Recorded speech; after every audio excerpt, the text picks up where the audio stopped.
kakilala ni Mark. Office mate po ba ako? O ganyan.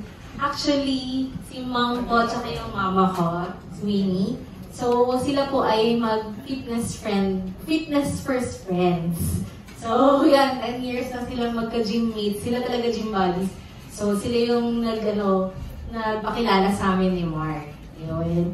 So, tonight, I'm giving this speech para malaman niyo po kung paano si mom as a mother-in-law po. Yun. Mark and I got married in 2021, kaya nasubaybayan ko rin talaga yung journey ni mom on battling this cancer. So, sa 3 years na naging mother-in-law ko siya, wala akong marereklamo. She is indeed a loving mom to Mark and me, and lalo na sa kanyang apo, kay Liara. So, kahit siya ang may sakit, lagi pa rin niyang sinasabi sa amin, ipa-schedule ang mga check-ups niya and treatments niya on our most convenient time. Never niya kaming minadali or pinessure ni Mark. Lagi pa niya sasabihin, kung kailan lang kayo available, okay lang. Tapos pag nababago yung mga family plans namin, na sinid niya si Mark, siya palagi yung humihingi ng pasensya sa akin. Pasensya ka na kasi di natuloy yung grand wedding. Pasensya ka na kasi di makakauwi si Mark pa. Lagi niyang kinoconsider how I feel kahit siya ang may karamdaman. Sobrang bait niya, mom.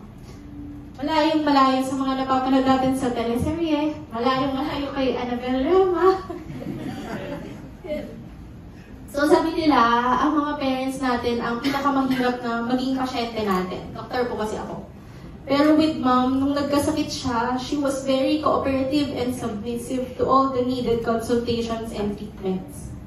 During her chemo radio session, nung back in 2021 kami nag-start, tiniis niya lahat ng mga pagkain prepare namin for her kahit hirap na hirap siya lumunok because of the radiation. Yung paggagamot ko sa mouth sores and skin burns niya, kahit sobrang sakit, tiniis niya kasi gusto niya talagang gumaling. Yung countless IV insertions ko sa kanya sa bahay, wala pa dun yung sa hospital, ha? Tiniis niya talaga yun. Kaya talagang lumaban si mom.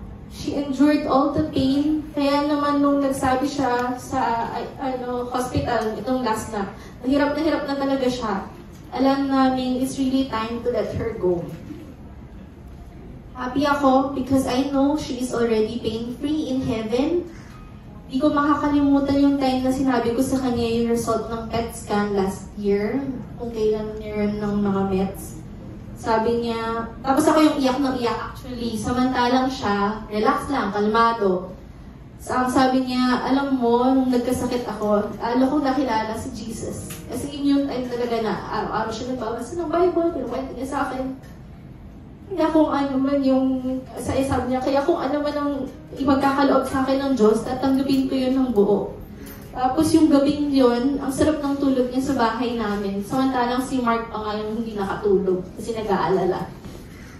Mom surrendered her life fully to the Lord, kaya may peace siya.